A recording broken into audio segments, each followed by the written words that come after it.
Good evening, everyone. Can you hear me okay? All right. So welcome to the seminar on hosted by Indo-American Chamber of Commerce. And thank you for taking time. And we would like to thank our caterers, Anand Bhavan, for sponsoring the event, and also University of Silicon Andhra for co-sponsoring this event. And I wear both the hats. You could see Chamber back and University of Silicon Andhra. So I belong to both the families, rather, I would say. So without any further delays, people who are on the Zoom call, you should be able to hear me clearly because I'm talking to you now. So thanks for joining. And today's Master of Ceremonies will be Mr. Anurag Singh, who is a also a director, board member for Indo-American Chamber of Commerce. Over to you, Anurag. Thank you very much, Dilipji. I think ladies are still busy taking some lovely pictures. Uh, are we waiting for someone?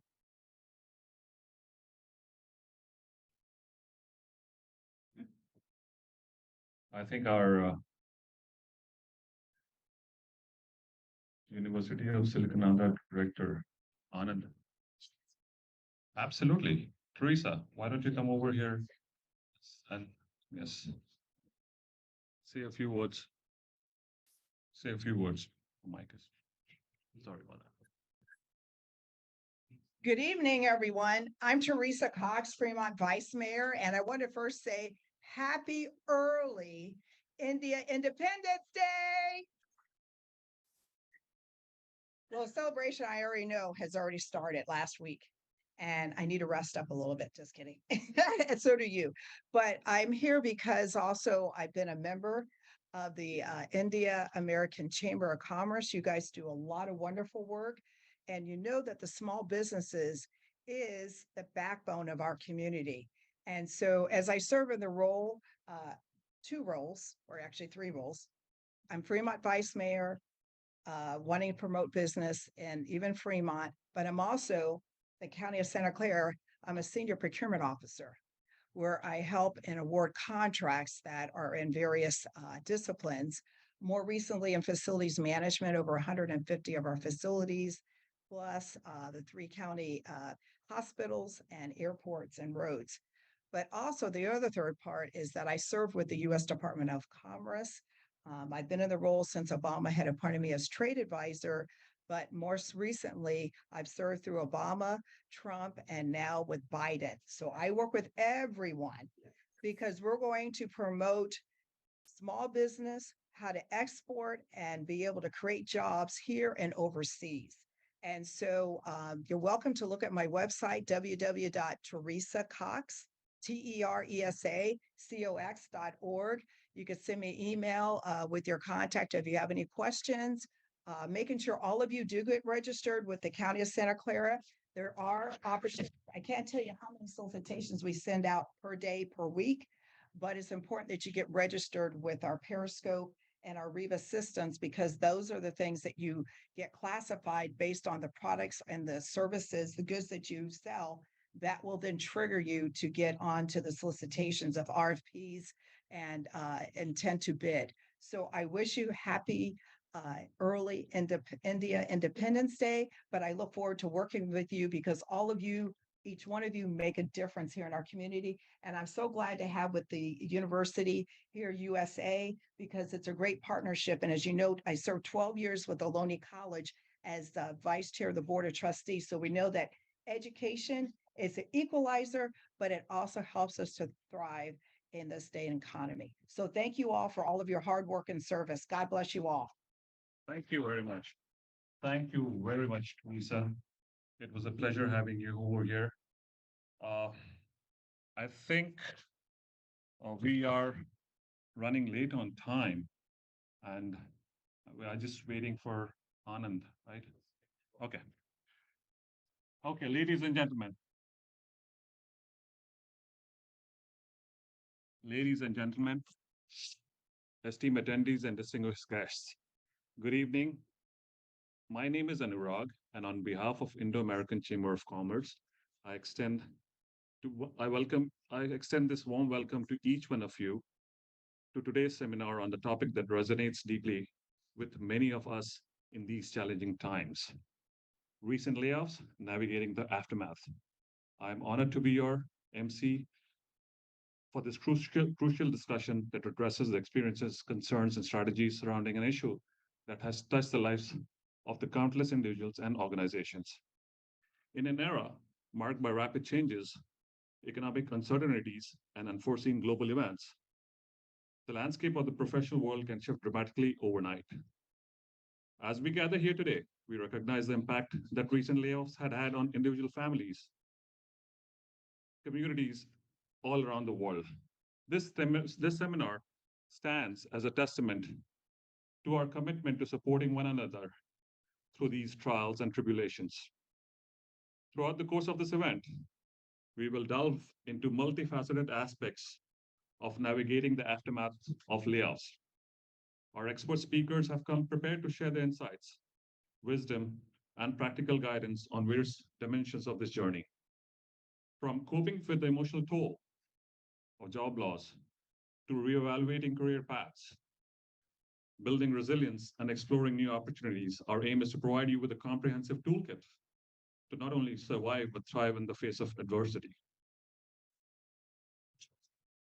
It's important to recognize that while the impact of layoffs can be profound, they also present opportunities for growth, transformation, and self-discovery. Today, we encourage you to engage actively in the discussions, ask questions, and take away valuable knowledge that can empower you to embrace change, chart new directions, and craft a brighter future. I extend my gratitude to all the speakers, experts, and participants who have chosen to be a part of this event. Your presence here today signifies your commitment to personal and professional development, as well as dedication to learning from shared experiences. Before we begin our discussions, I'd like to take a moment to remind everyone that support is available beyond the seminar. Reach out to your networks, seek advice, and remember that resilience is often built in collaboration with others. So let's embark on this enlightening journey together with open hearts and eager minds. Thank you for being here, and let's make the seminar a valuable stepping stone towards navigating the aftermath of recent layoffs successfully. Uh, and for some housekeeping, the format of today's event, we have three speakers. First speaker is Piyush Malik. After that, Neeraj will be speaking, and then we have Raju here from our host, University of Silicon Andhra, who will be telling about the education and skills that is necessary for even new students or people who are looking to change their careers, right? Uh, each speaker each speaker will be presenting for 15-20 minutes, and then after that we'll have 5 to 10 minutes of a question and answer sessions. So we'd like to keep it brief because we are running late on time. With that, without wasting any more time, I would like to invite our president, Atmaji, to come to the dais and say a few words about Indo-American Chamber of Commerce and about this event.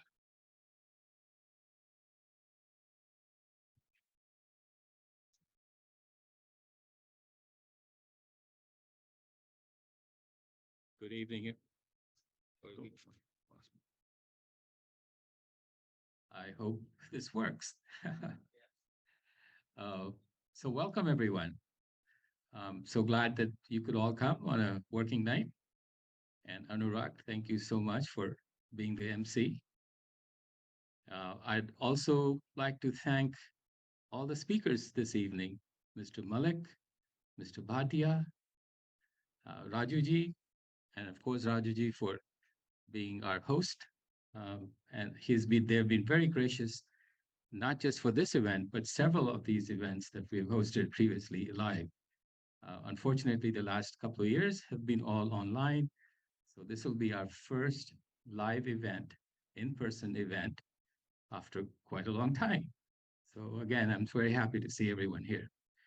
Uh, I know we're short on time, but I just wanted to say the chamber has been around for quite a while, uh, since the 90s, I'd like to say.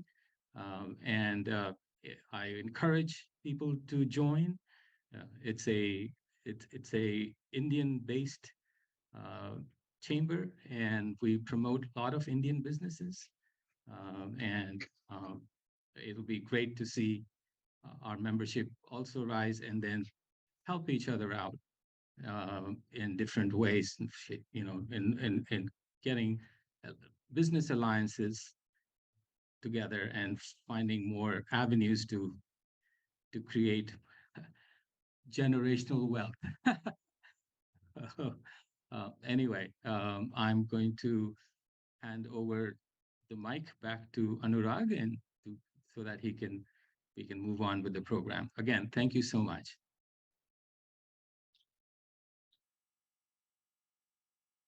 Thank you very much, Atmaji. So we have three experts in three different fields, and they will be coming one by one. We'll be starting off with Piyush first, and then Neeraj, and then Raju. And after that, we'll have a vote of thanks by our Executive Director, Manjul Batra of Indo-American Chamber of Commerce. And then after that, dinner will be served, and then you'll have ample opportunity to network. Without wasting further time, I would like to invite Piyush. Uh, there you are, Piyush. Mike is all yours. Piyush is an entrepreneurial thinker, board advisor, thought leader, speaker, strategist, and transformer executive in the domain of emerging technologies. Currently, he is the CDO of HR Tech and Innovation Services startup, in addition of being on several board of several startups, industry education advisory boards, including Impact Accelerator, IE University, Madrid. Wow. Uh, Global Policy Insights. It's a think tank for public policy, diplomacy, technology, and society. UC Berkeley and CX program in US Irvine. He is the founding president of ASEI, Silicon Valley chapter, and also serves as the national chairman of LinkedIn Top Voice 2023. I'm looking forward to that, Piyush. Mike is yours. And before I finish, Piyush has also been recognized for his distinguished leadership and professional accomplishment by several national and international organizations, including the AHN, NCWIT, NAAP, IAIDQ, and IBM. Well, I recognize IBM. Maybe later on I'll have to ask you what the AHN stands for. Here, the mic is yours, Piyush. Thank you, Anurag. Good evening, everyone, and I apologize for the delay, but without doing my customary thanks to the organization here, Indo-American Chamber of Commerce and University of Silicon Andhra, I would be not doing my duty. So, of course, thank you to all the ASEI members who are present here. My board is present here, and I would definitely want to thank each of you for being here, and for Neeraj Bhatia for giving me this opportunity to connect and be here. You know, I have a bad habit. I can't stand behind the podium. I typically walk around.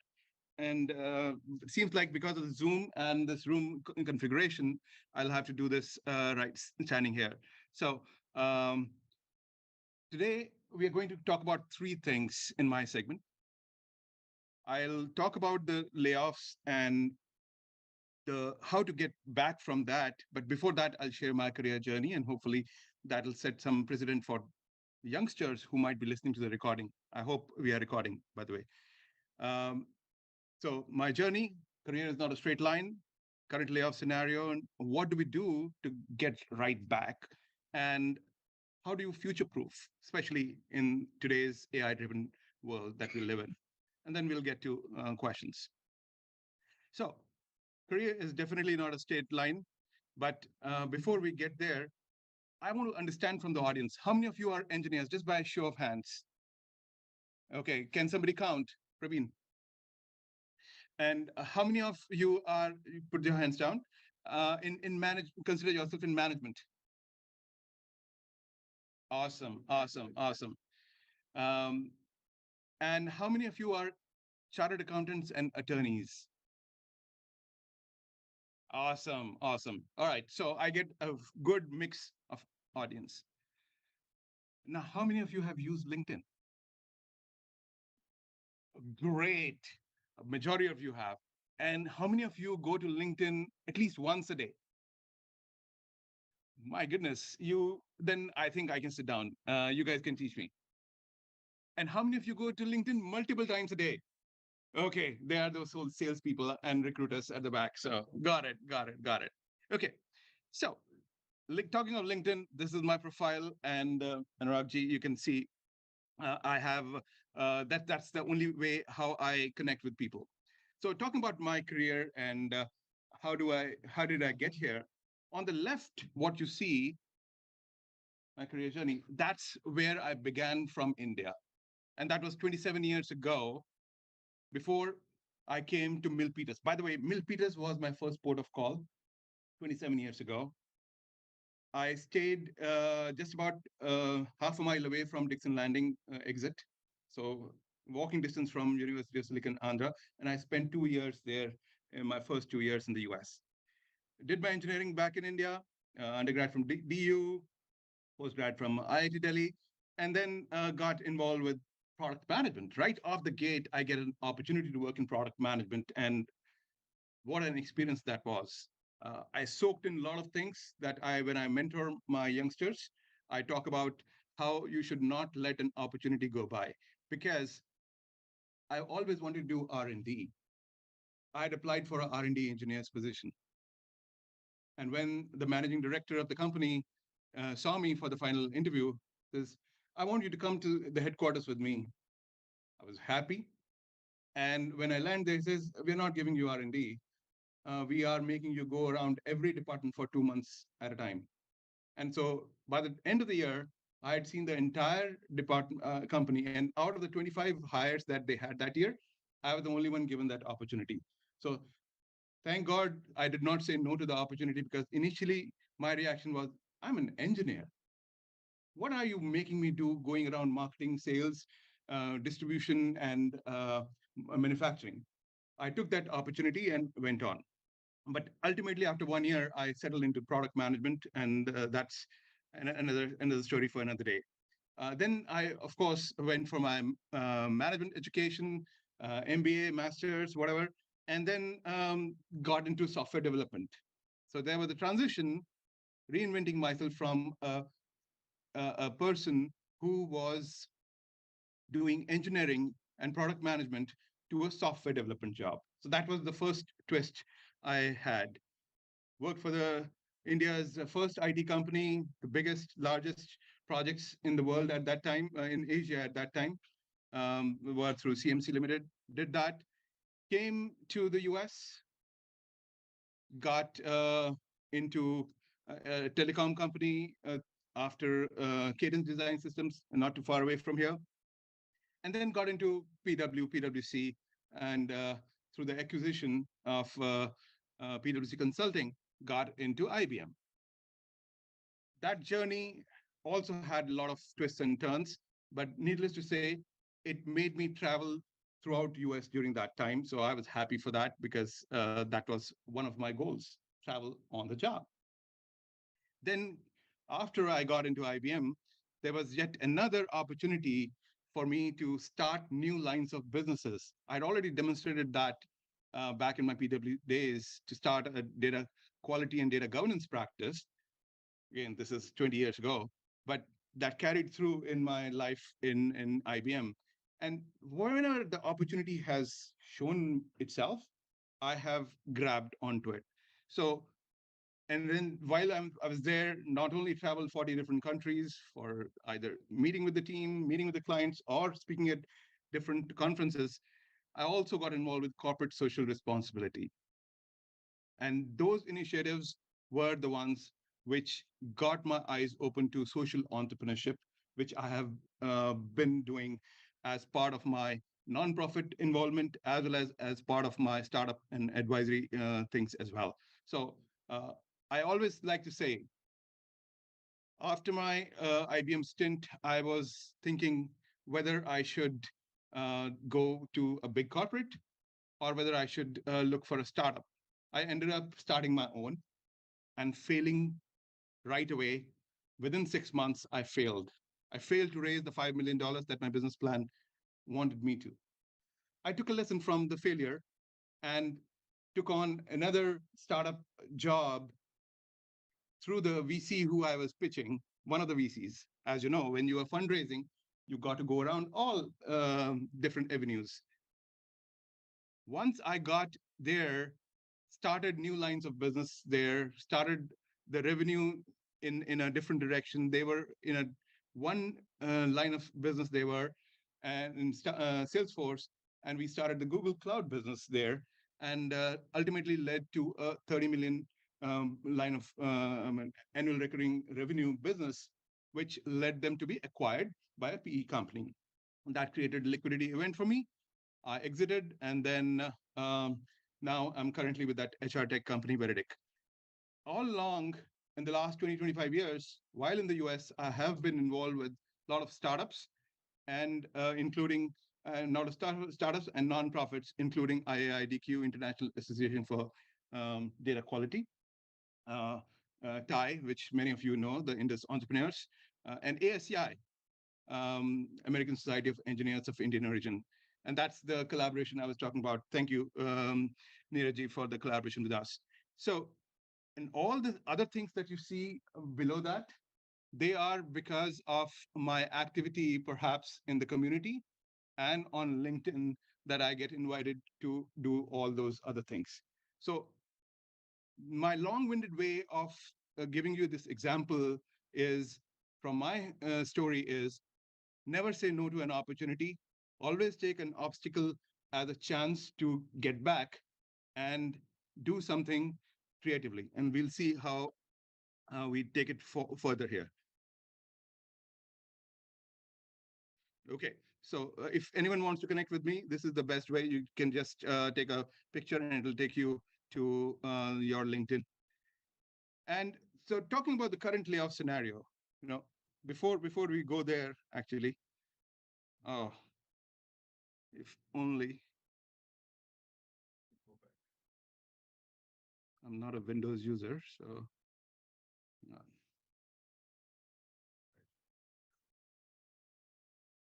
Go back.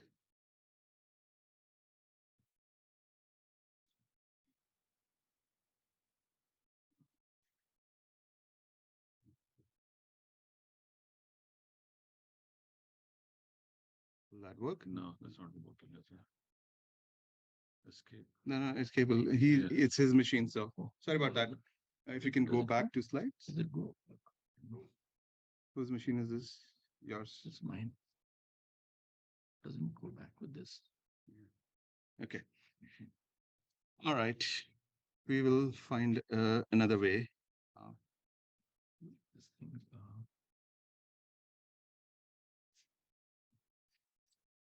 Escape is working. Page down. Yeah. All right. So just to get the quiz part, how many of you in the audience are in transition? Okay, one or two. How many of you are looking actively? Because a lot of people are in, may not be in transition, still they are looking actively. So 4. And by the way, I'm a person, a data-driven person. So there are people in the audience taking poll of this. So how many of you are here just to show support? Awesome, thank you. And of course, you already told me that you are on LinkedIn. So the current scenario, I took this data yesterday. As of now, in 2023, we have more than double 227,241 jobs were lost in 2023 alone. Look, the impact. In entire 2022, it was not that.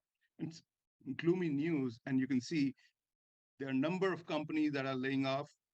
But the trend is in January of 2023, It was very bad, but it's now coming down. So there is a positive sense building that yes, the dark clouds may be weathering, but the experts tell me that it's still gonna take another 4 to 6 months before we see complete recovery.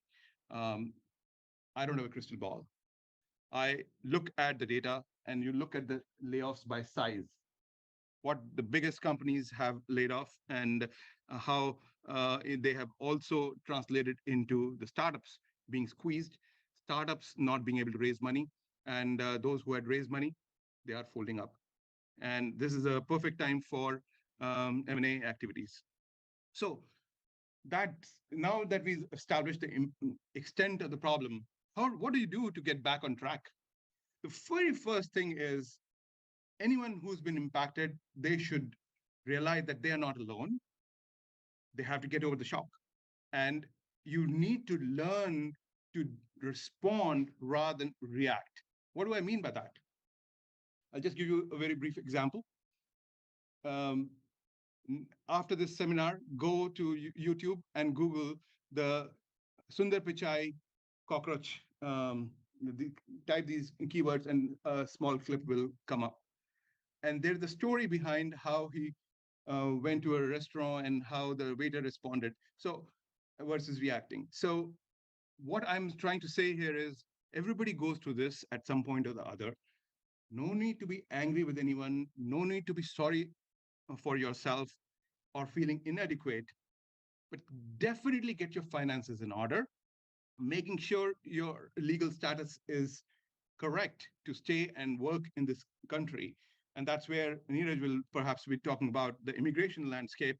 And definitely make sure health insurance is in order and seek mental health. This is often overlooked thing amongst the Indians to ask for help. Why I talk about health insurance? Because there are some companies which are, I think, at least in California, every company is required to notify the government about the layoffs, and then they are supposed to give you certain benefits from the government. Make sure you file for that. I have met at least 10 people in my life who forgot to apply for benefits just because their bank balance was perhaps big enough and they did not apply for government benefits. So just keeping a point there. Second, update your resume and start networking and outreach. Be aggressive about it. No shame in reaching out to your older contacts. And as I say, networking is not when you need help. You should always be networking. You should always be using LinkedIn. So thank you all in the audience who have been using LinkedIn. There might be other tools too, meetups, networking conferences. So make sure you have been doing that while you are in job, when you don't need it, and still you are ready when the situation arises. Now, you can do a virtual coffee chat. It doesn't cost you much except the other person's 15-minute, 30-minute time. You could also meet in person. Networking with recruiters. I can see two recruiters in the audience. Hey, Joseph. And there are recruiters who you should reach out to, have a network with, and definitely prepare yourself for the interview, making sure your skills are up to date. Look through LinkedIn, search for those open positions. But here's the key. The data point says you apply for 100 jobs, you'll not even hear back from 90% of those. And the likelihood of you being selected for an interview would be even less, unless you apply through a referral. And that's where it's a skill to look through LinkedIn and find who's connected to whom, and then how do you reach out. And definitely when you're applying for any jobs, maintain a spreadsheet and track with discipline where you are applying, when you are applying, and also when you're doing so, make sure your resume is tuned to each opportunity. And if you have a mentor or a personal board of directors, as I typically say, One person can't give you all the advice. So make sure through your life, you're making meaningful connections so that you can fall back on them as and when needed. And I can see many in the audience here who I have reached out to, and or the other way around as well in my life. And definitely talk. Don't keep things to yourself inside, because that'll, you know, bubble up, and it will not be good for your mental health. Finally, in the short term, you have to evaluate your options. Have a mindful learning strategy. This weekend, we did a program with leadership coaches and executive recruiters for on behalf of American Society of Engineers, and we had India's leading transformational coach there, and she was talking about meaningful, mindful learning strategy. It's not that take any course on Coursera, not it's the you've got to curate where you are in your you've got to assess where you are in your career and where you want to go for, and have a learning path curated. Like back when I used to work for PwC or IBM, there used to be online tools available where they'll track my learning, and the recommendations would come. Again, using AI, the recommendations would come in as to what is the next course I would need to do. That's corporate mandated. In today's world, there's so many things available free on YouTube. There's so many blogs available, so many magazines available. All of them constitute part of your learning strategy and make it mindful learning. And then introspection is important. Ask yourself, is it a signal from up above that you are in this situation? Of course, without blaming yourself. Is entrepreneurship better for you? Is it the right time to even retire? And I was talking to somebody who's 79 years old, and they came on the leadership call the other day when we were doing this session. We were about 50 people on the call, and said, well, I don't feel like retiring, which is great. More power to them. They are looking for advisory roles in startups. And that's the generation, wisdom generation, Gen W, as I call it, can benefit startups. So that's where you should see where retiring versus providing services to others is important. And then small and medium-sized businesses and franchising could also be a solution for those who have an aptitude for business and business mindset. So look at that. And that was in the short term. Immediately within the first few weeks, you have to look at those options. What do you do beyond that? Because today's world, it's taking longer than normal to find a new job, especially if you are looking to match the same compensation that you are making or same title that you may be having. So definitely you have to work towards building your personal brand. Just know that you have to curate your own brand, find your own voice, and make your presence felt both online and offline. Online is more because that's where you have the maximum reach. Network with industry bodies. I mean, we are here at association here, right? ASEI is one association. Indo-American Chamber is another one. TI is another one. I mean, again, there are other organizations in your own deep specialization. If you are a cloud engineer, you would have those organizations, meetup groups where you could network. If you are a chartered accountant, you would have other organizations. I don't recall which one, but maybe you can shout out what organization. ICI, San Francisco chapter. And again, for those who are listening to the recording and they're elsewhere, Google is a great tool. Just go and find what organizations are out there, get active, seek and serve on boards. Alumni associations are another great source of opportunities, as well as growth opportunities, as well as adjacent opportunities. And I have here in the audience people from Harvard Business School. I have people from IIT community sitting at the back. And when I network with them, I find they are bringing value from one community to the other community because they may have a different undergrad, and thereby you are sharing those opportunities. So be open about it and please, please, please, you are impacted, but there are others impacted as well. Lift them up, bring them along. And that's where everybody rising together helps. And look for speaking opportunities and demonstrate your competence and expertise. And there's no substitute to volunteering and giving back. Also dipping into your inner spirituality for your peace of mind, and it's good karma. And make meaningful uh, connections that may or may not give you immediate returns, but maybe in the future. So that said, what can we do when we are entering the AI driven world? How many of you are afraid of AI? Two. Okay. How many of you think AI is my friend? Majority. How many of you will say, what is AI? No, he's kidding. So how many of you use Chat GPT? Okay, majority. Um, how many of you have an elevator pitch ready for yourself that you will use in the networking session after this? Two? Only two? Three? You must be in sales. Okay. And how many of you have a personal board of directors or a career coach? Great. Love it. Love it. Love it. So hopefully the data is being captured. Okay. So I'll just take 5 minutes to wrap up.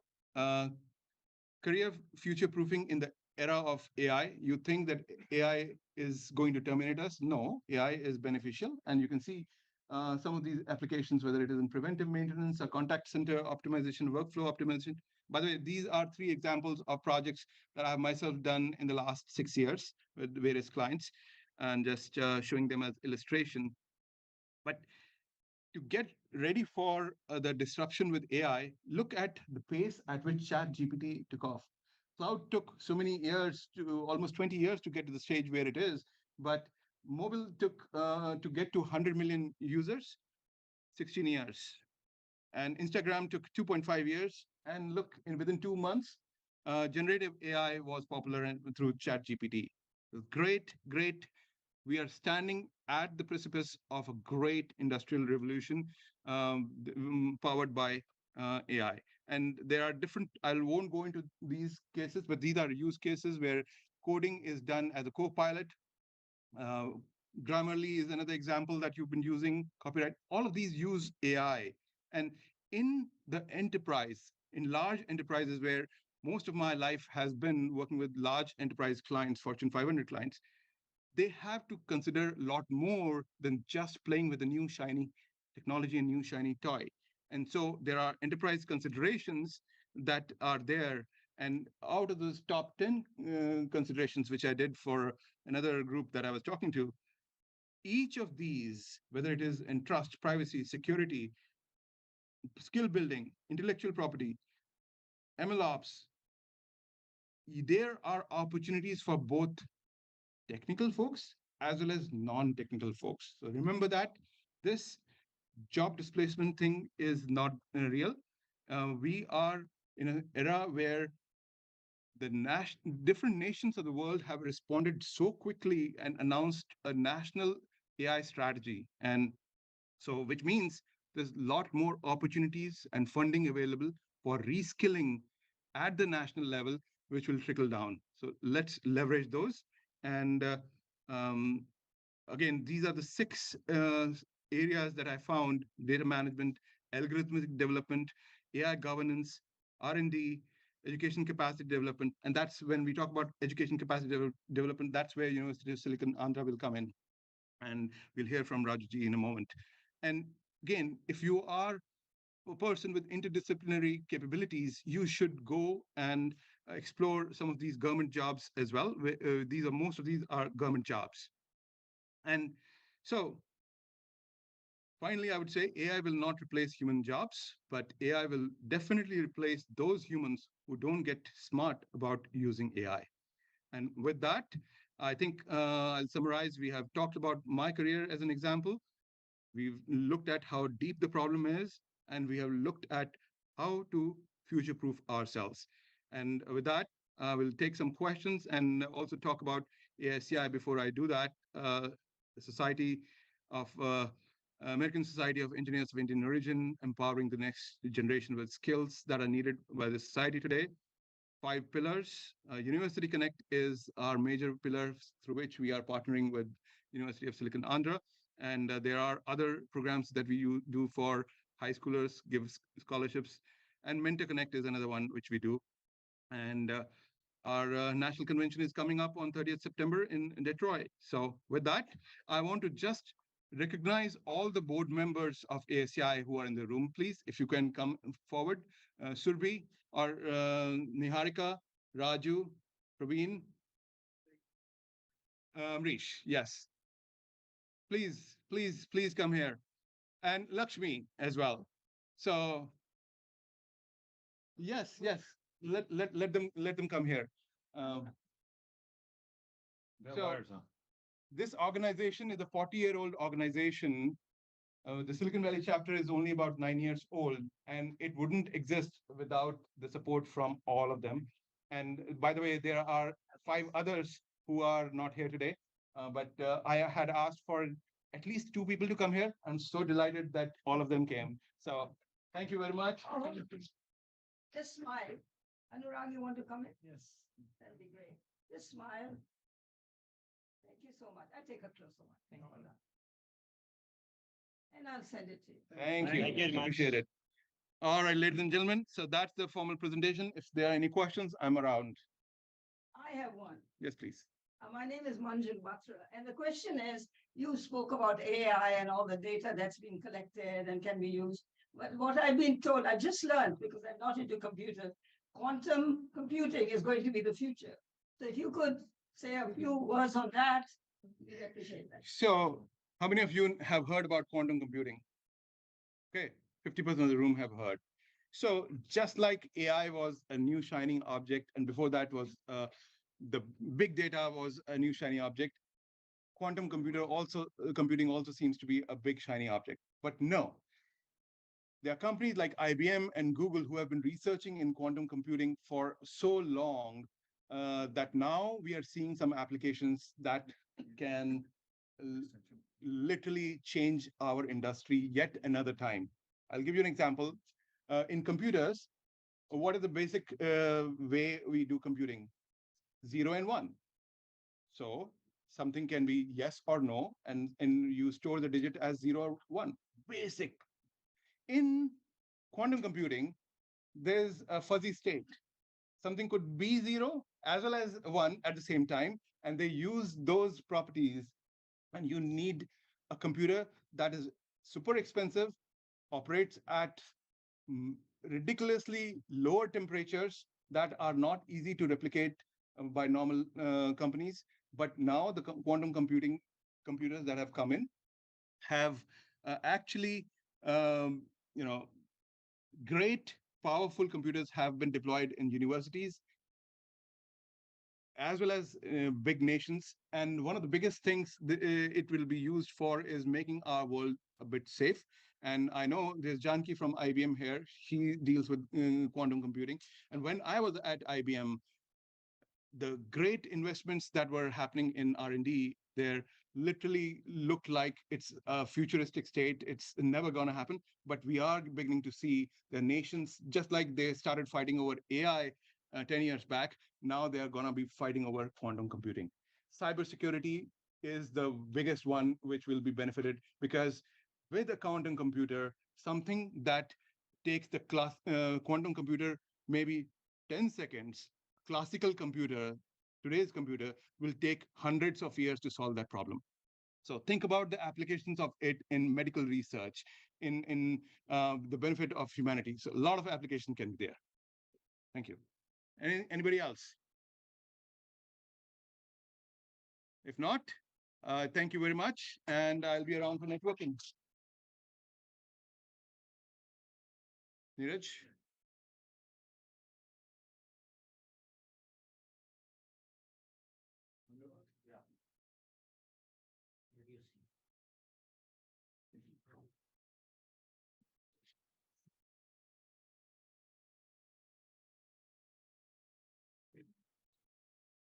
some housekeeping. Yeah.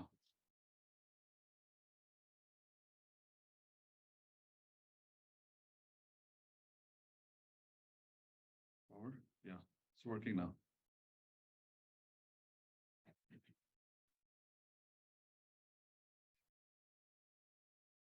Thank you very much. Thank you very much, Piyush, for those wonderful and kind words. And hopefully, we'll have during networking session, a lot of people will like to mingle with you and will have any questions for you. So with that, coming to our next topic is on navigating the immigration options. And our speaker is Neeraj.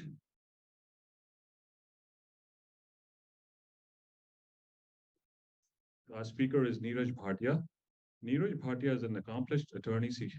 He's an accomplished attorney, CPA, as well as an Indian CA with 35 plus years expertise, with 35 years of expertise in international and domestic tax planning and compliance for startups and multinational entities, as well as immigration services. His his firm specializes in international tax, audit, and review, accounting, compliance, and reporting, immigration services, and corporate compliance with offices in California, New York, as well as New Delhi, India. He's a licensed CPA, an attorney in California, CPA in New York and Colorado, and a CA in India. During his academic years, he received several awards and scholarship for being top ranked nationally, uh, topped in the Indian CBSE exam merit list of CA and ICW exam. He's also a recipient of the Hindi Ratna Award, and on the occasion, which was given to him on the occasion of Pravasi Bharati Divas by NRI's Welfare Society in 2008 in Bangkok, Thailand. Neeraj, the mic is yours.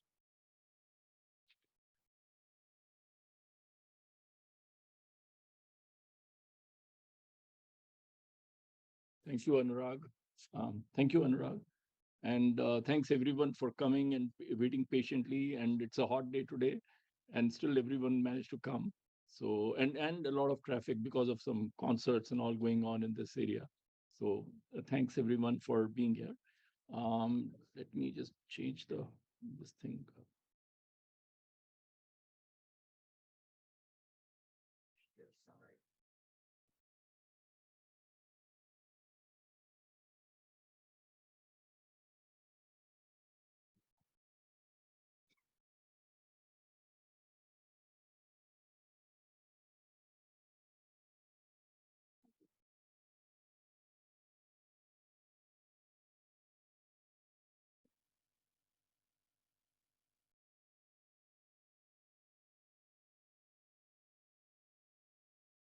Okay, I will be talking about the recent layoffs, navigating the aftermath, which is our main topic. But I'll be talking on the navigating the immigration options. This is basically for those non-immigrants, H1s, L1s, and all the people, and even their dependent spouses who are here. And with these uncertain times, the real impact comes on them because they are the ones who face the brunt when with the uncertainty of the status and the situation. So this is about briefly about a company and about me. Anurag has already told you about that. So let's start with some of the changes which are there. So one of the change which actually for those who are laid off, what is the impact on them? So we are going to talk about that. So one of them is one change was there in 2016. A 60 days grace period has been there. So anybody knows what was it before 2016? Before 2016, what was the grace period? You understand, grace period is basically you have time to change the status after you are laid off. So if you are here on a H1s, L1s, or any dependent visa, or a non-immigrant visa, so you get 60 days to find options, which should be, I'll be coming to all the details. But any idea what it was before 2016? 30 days? Not even a day. So if you were laid off, the companies, which was very common here, at 5 o'clock, they give you a pink slip. Okay, you're not coming from tomorrow. You had to leave the country before midnight, whether there was flight or not, whether there was anything or not. or otherwise next day, no matter what, you will be illegal in the country. That's how it was. So thankfully, in 2016, USC has changed. Some good sense prevailed after decades that they have to give some time. So if H1 time was like somebody worked for the entire 3 years, then there was 10 days grace period.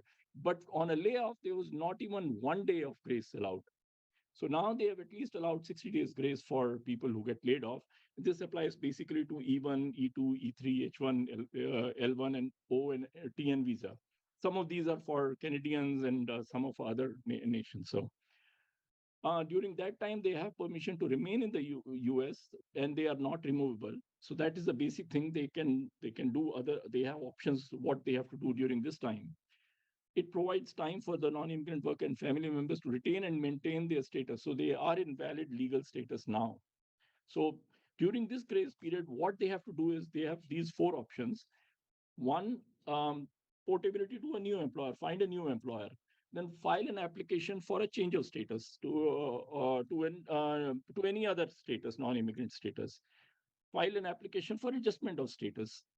Well, I'll come to that. I'll explain what these mean. Or there is a 4th option, which has been which is there, is to file an application for a ED under compelling circumstances. So grace period, if anyway, so if any of the above actions have been taken within 60 days, the non-immigrant period of authorized to stay in the US can exceed 60 days. So basically, once those filing as those 4 options are done, then the person can stay beyond those 60 days also. But if no action is done, they have to report or depart the US within 60 days. Okay, now 60 days, what does that mean? 60 days period starts the day there is a termination of employment. It applies to both voluntary and involuntary, which means even if you decide to resign from a company and leave your job, you still get that 60-day benefit. It's not just that the employer is terminating your job. It also allows spouses of these non-immigrant workers. If some of them have EAD based on their I-140 is filed, so they have a work authorization in the case of H4 spouses, or in L2, they also are authorized to work. So those spouses can continue to work during those 60 days, although the primary person cannot work. The main beneficiary cannot work, but their spouses can continue to work during those two months. Eligible workers have to find new employment or change to some other status during this, as per those 4 options. And whenever a subsequent filing is done, the beneficiary or the petition, they must write to the USCIS that this is what they want to avail of this 60-day grace period. Now, if the same employer decides to rehire, say after 1 month, they decide to rehire the same person, then they can start working without filing anything and continuing to do anything. And in case somebody travels out of the country during this 60 days, then the grace period ends. Then they have to come back in a new status or whatever options they have. And it applies only to people who are here. It's basically maintaining the status while in the US. So if somebody gets laid off and they're traveling out, there's nothing they can do, because then they have to have other options to return to the US. For F1 students or OPT and STEM students, they have other option, because then if they normally are an OPT, they have 1 year OPT after post completion of their F1. Then they have, at the most, they can up to 90 days they can be without a job. And if they have a STEM OPT, which is an additional 2 years extension, so basically during those 3 years, at the most they can have 150 days of not being employed. For them, the other options which we will be talking don't apply. So one of the options for H1 persons is to find a new employer. Within 60 days, they can find a new employer who can file if they are on H1, file another H1 transfer. They can start working right away the day the new H1 is filed, and without any gap. They can start working without even waiting for an approval from USCIS. And the other thing is, if they have any adjustment of status pending, normally if somebody has an I-140 approved and 485 has been filed, which is adjustment of status, and they are waiting for the priority date to become current. And after 6 months of filing 485, they get laid. They can change their employer also without any issue, which is one of the options they have in that case. Whether they get laid off or not, after 60 days, they can move to another employer. Of course, in the same classification or similar occupation, whatever they have. It can be changed with the same employer also, but the overall classification has to be the same. For change of status, timely change of status basically means from H1 they are moving to some other status. It could be visitor status of B1, B2 temporarily they can do, or an F1 status, which Raju is going to talk. One of the options is to move to a university. They can start a program advance their education, do a master's in one of the disciplines. And so then that way they can maintain the status, they can move to F1 status, or they can, if the spouse is working on an H1 or L1, they can become a dependent of their spouse in the interim period, and then they can continue to look for their job even after that.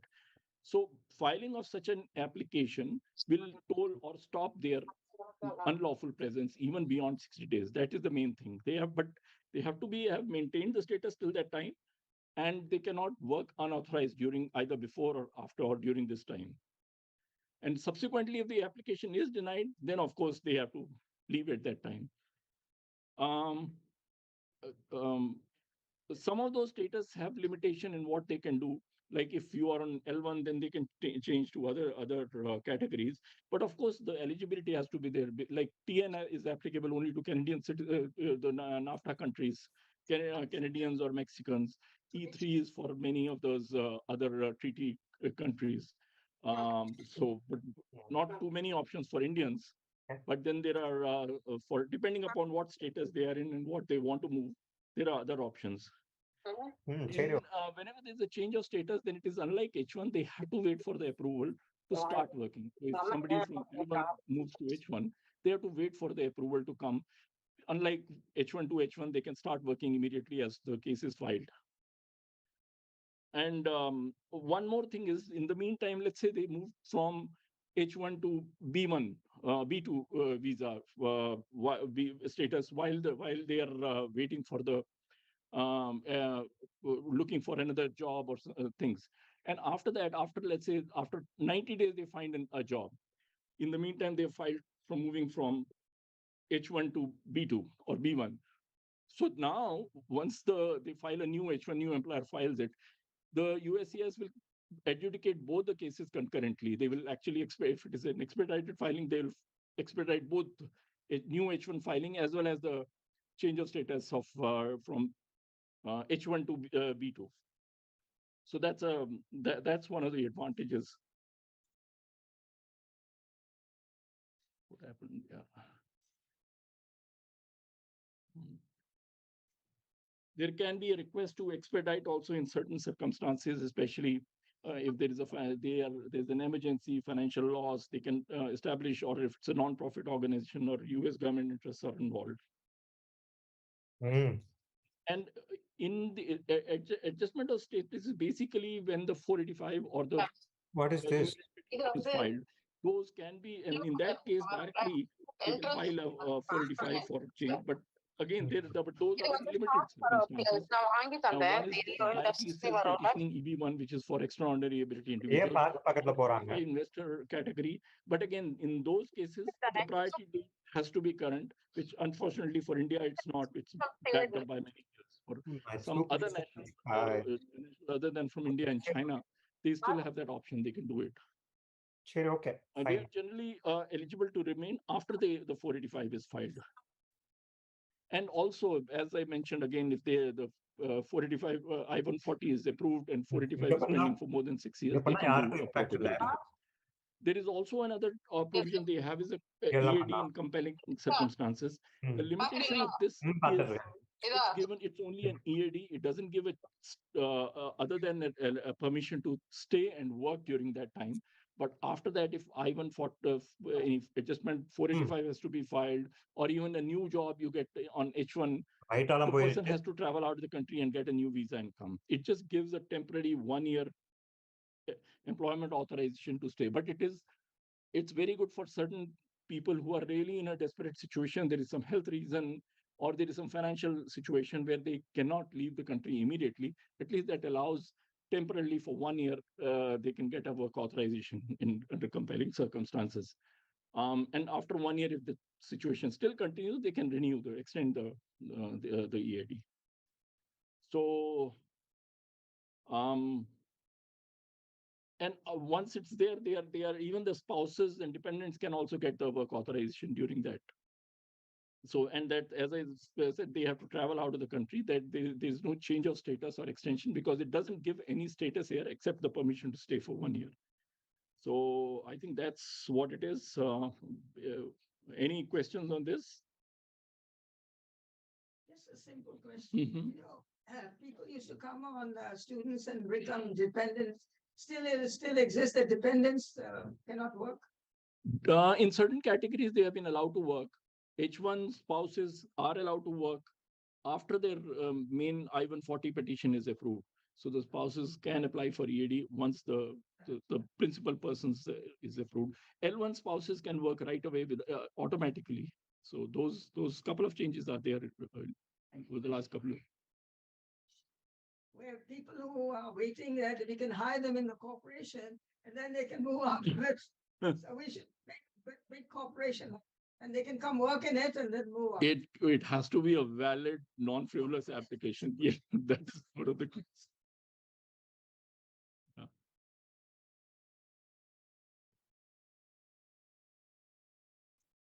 Thank you, everyone. Thank you, Neeraj. Our last speaker for the day is Raju. Raju, again, he'll be talking on advance your education and skills, and he'll be telling us more about this wonderful facility that he has been gracious to host us. Raju is a provost of University of Silicon Andhra. He's passionate about Indian fine arts and languages and has been working with the next generation students of Indian origin for 10 plus years to promote Indian culture and language. He is the president and dean of Silicon Andhra Manavadi, a non-profit initiative to teach Telugu language, which under Raju's leadership over the last 15 years has expanded in 35 states in US and 12 countries with 9,000 plus students and 1,500 plus volunteers. Today, Silicon Andhra Manavadi is a globally well-known and considered Ivy League school of Telugu learning. That's some accomplishment, Raju. Raju has also worked in several Silicon Valley technology companies for the past 20 plus years, but is now focused full time on University of Silicon Andhra education activities. University of Silicon Andhra is adding Master of Science in Computer Science degrees with concentration in computational linguistic, machine learning, and natural language processing to its various academic programs this quarter. And Raju will be telling more about that. University of Silicon Andhra is a non-profit university accredited by WASC Senior College and University Commission, WSCUC, a US Department of Education recognized and approved accrediting agency in the United States. But before that, Raju, I can see though that food is also being served. And I would like to remind distinguished guests here that we will have dinner when Raju is done with his topic. After that, we'll have a vote of thanks. And in the meantime, I would like to recognize Anand Bhavan's Ravi Kumaraswamy. Ravi is there. Thank you very much for providing us the dinner tonight. Raju, here's the mic. Thank you very much, Anurag ji, and good evening, everyone.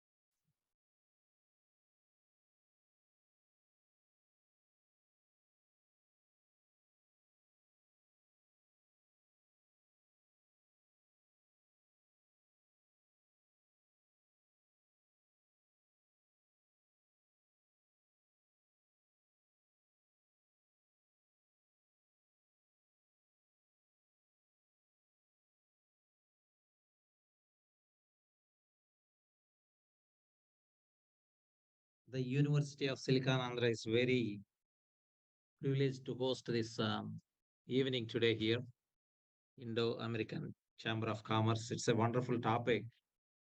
And Piyush ji talked about the industry and the trends, and then how we can prepare ourselves for the next revolution in the technology. And Bhatia ji talked about how to navigate the immigration challenges to make sure that we are staying here in this country legally, so that we are not getting in any troubles with the immigration. So my focus today is to talk about University of Silicon Andhra and what we can do to prepare you to recover from the situations that are on hand. Layoffs certainly is a problem, but we can overcome that as long as we know what we are doing and what has got us to this point and how do we avoid these situations in future.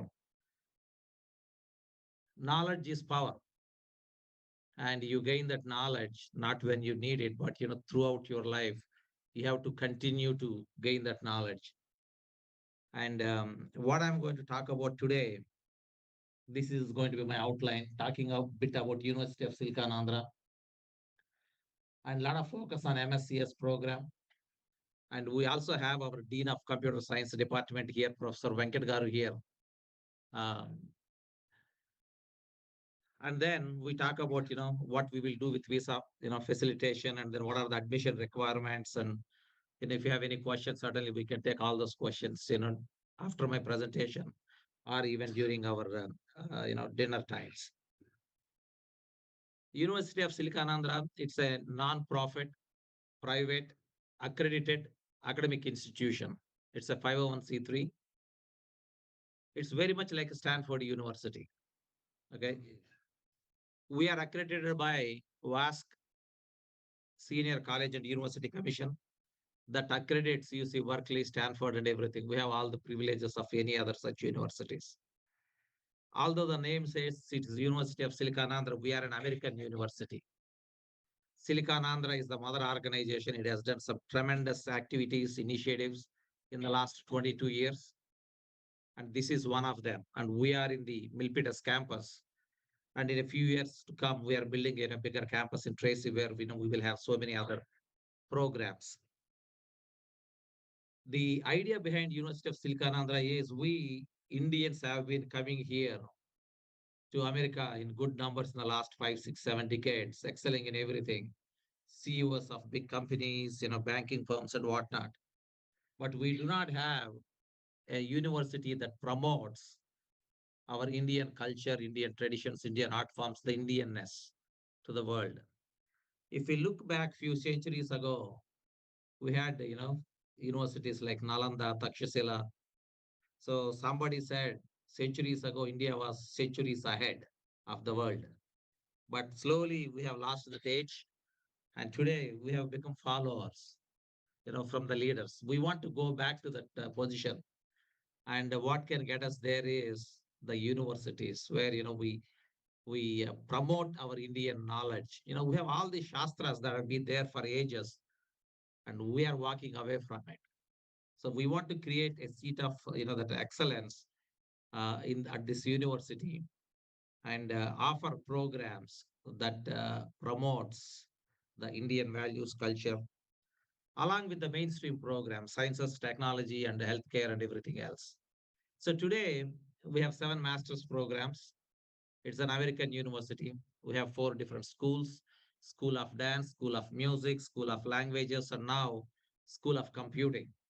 And today, the 14th, happens to be our first day of fall 2023 semester. Okay, so this is the week of orientation for the new students.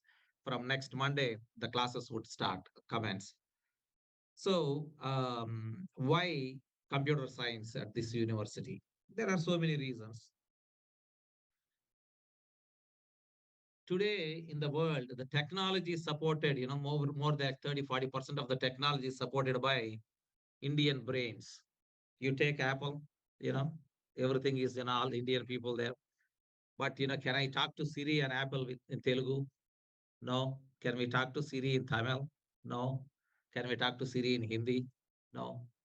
So all these companies, you take any companies, Google, Facebook, Amazon, I think they have reached their potential with these English-speaking countries. So next big thing is going to be the non-English speaking countries. We have 1.3 billion people in India, another billion people in China. So this technology has to support these languages, those people, those billions of people that are there in India and another billion people in China. So that is the next wave. Everybody is saying, okay, and you would see this, companies posting these jobs, okay, in China. Okay, you have a technology background, good, but if you can speak Mandarin or Cantonese, then you get 20% more salary compared to other people. So those days for Indian languages would come too very soon. And we want to prepare. And another thing is, if you want to develop some applications to cater to the Indians, Japanese are not going to do it. Okay, Americans are not going to do it. Who is going to do those things? We Indians have to develop those things for ourselves. That is the reason with which we started this program, Masters in Computer Science. And we have three concentrations here today: artificial intelligence. You know, PhD talked a lot about artificial intelligence, where it can take us. And then natural language processing, computational linguistics. Those are the areas that we are focusing here today. So how is this program different from any other program that is out there? In many ways, we will talk about those. One, we are a non-profit, so our tuition fees is very affordable. It is $27,000 for both years, 2 years put together. For a master's in computer science in the emerging technologies with an awesome curriculum and a wonderful faculty, $27,000. Not only that, we have a lot of scholarships for even, qualified students, both merit as well as need-based. And our program is an industry immersive program. We'll talk about what that means. And we are in Silicon Valley. There's a lot of advantages to that. Our mentorship program and professional skills development. So we do not want to see these Indian students coming here. I came to America in 93 on an F1 visa. I have gone through all the challenges that are there. All these challenges, just to take a, sideway. I never had a job in hand when I quit work. I never had a job in hand when I quit work. I quit every job that I had. Okay, if you don't put yourself out of that comfort zone, you will never excel. You learn more by failures than by successes. So, so I go to work. Something I say, okay, we have been doing this for a long time. I think this is the time. So I just say, okay, thank you. Even when I was on F1. So that was the confidence. Okay, so I think I'm not saying everybody should do it, but don't be discouraged if you don't have a job, when you don't, when you quit the current job or you get laid off or whatnot. There is a better opportunity out there for you. So that is one thing that everybody should understand. And we want to prepare here, the students who come to our university, prepare them for success. We don't want to see our students, coming here, whether they complete their masters or not,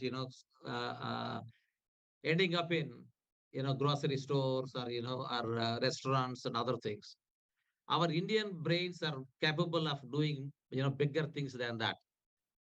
If we plan well, if we are in the right environment, if we are studying, it's one thing to know about the technology, but it's also a better thing to know people who are in the technology also. Knowledge is power. What you know is good, but whom you know is also, helps you. And that is what we want to, build here. It's a relationship-rich environment that we want to create for our students who come here. So getting into the program, it's a 2-year program, just like any other program. It's 36 semester hours. There are core courses. There are electives in these 3 concentrations that I mentioned earlier: machine learning, natural language processing, and computational linguistics. And this is one of the uniqueness of our programs. There is a 1 semester internship that is mandatory while you are a student. A lot of the students who come here, they do masters, they are not able to get integrated into the corporate world because, it becomes very new. They're running against the, immigration clock. They need to get to a H1 and all those things. And then they're trying to figure out how to write the resume, how to attend the interviews, and who to contact. If you are applying, those days are gone when You are going to a company's website and you are applying for a job and then you get called for an interview. Those days are gone.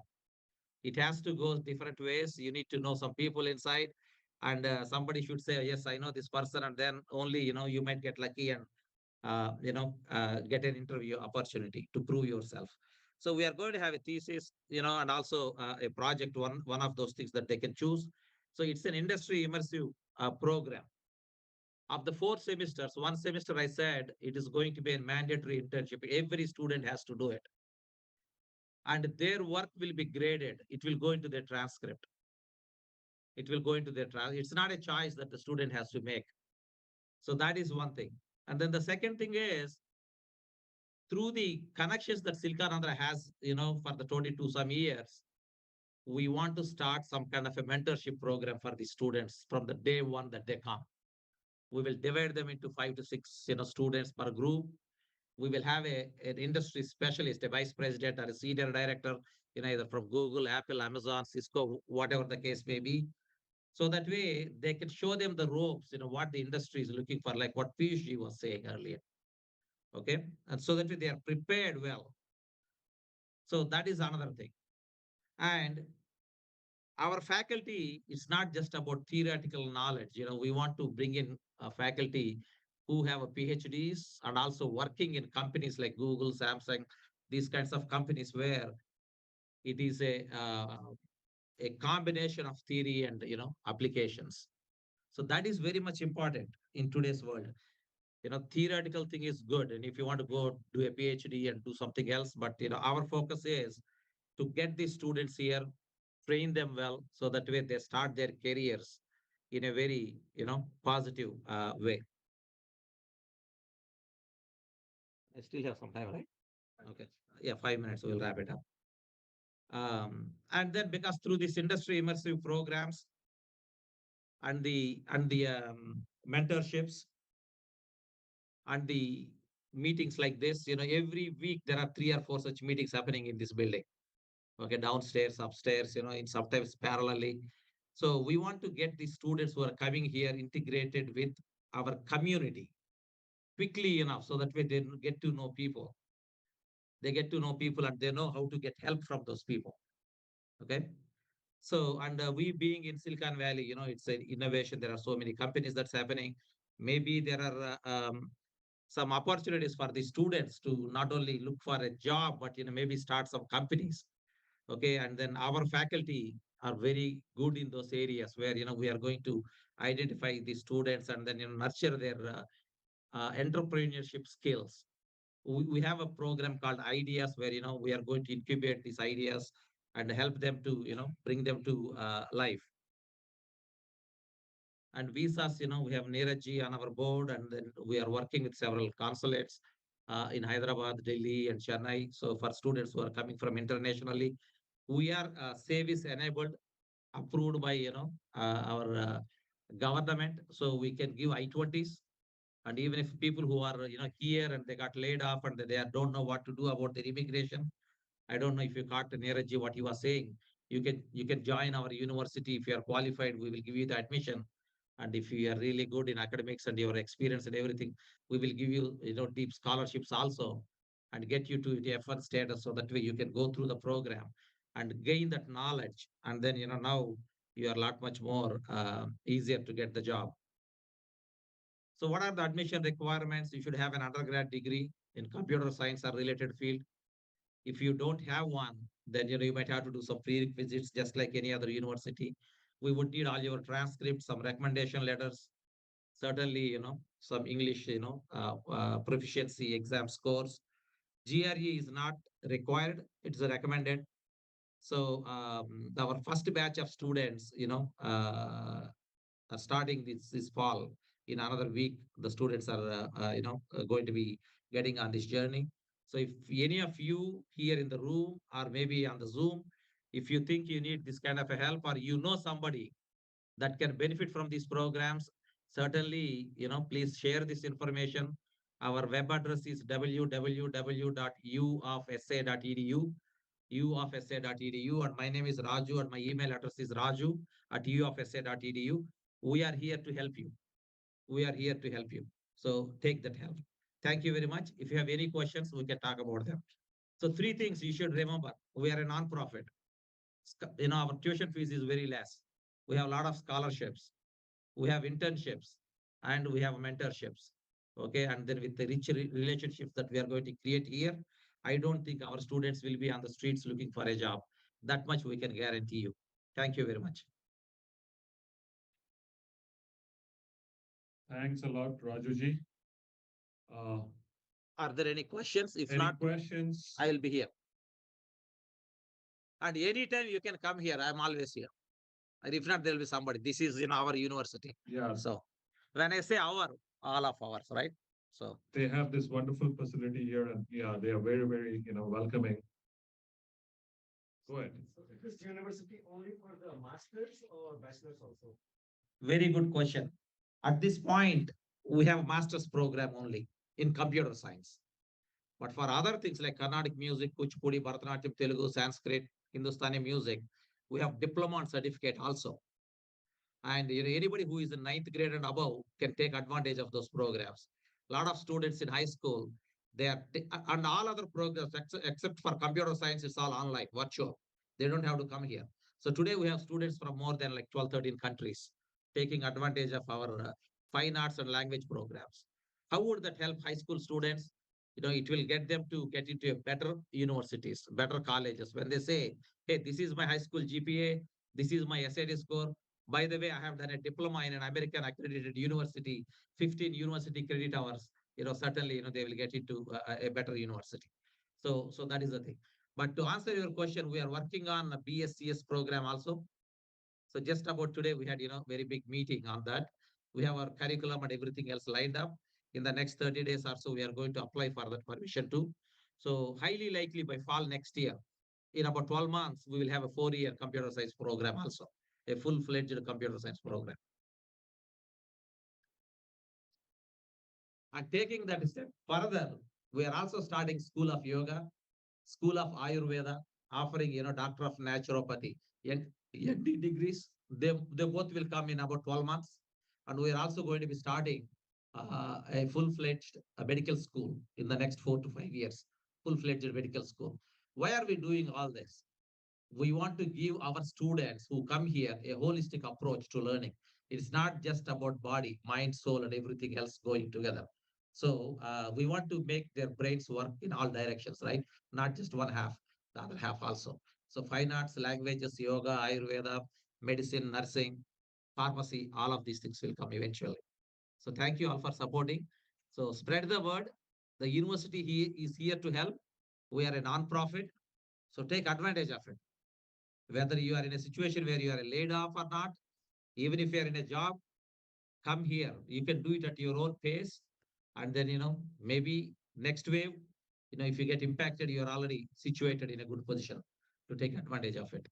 Yes, sir. There's a question.